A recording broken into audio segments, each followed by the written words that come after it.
Hello and welcome back to another video. Today I'm going to be showing you how you can change car on Admiral insurance.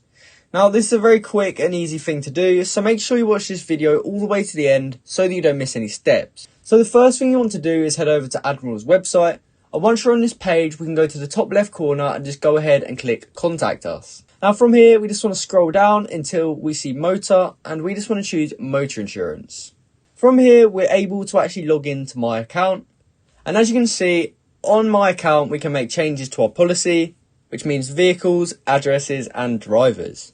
So what we will have to do is click this Go to My Account button, and then log into our account.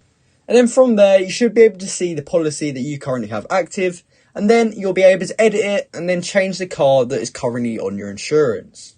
Now, when you change the car, it is important to note that your insurance may go up or down depending which car it is. So do keep that in mind before actually changing your car. So that's how you can change your car on Admiral. I hope you found this video helpful. If you did, please comment down below to say this video helped you out. Like and subscribe for more content like this. Thanks for watching.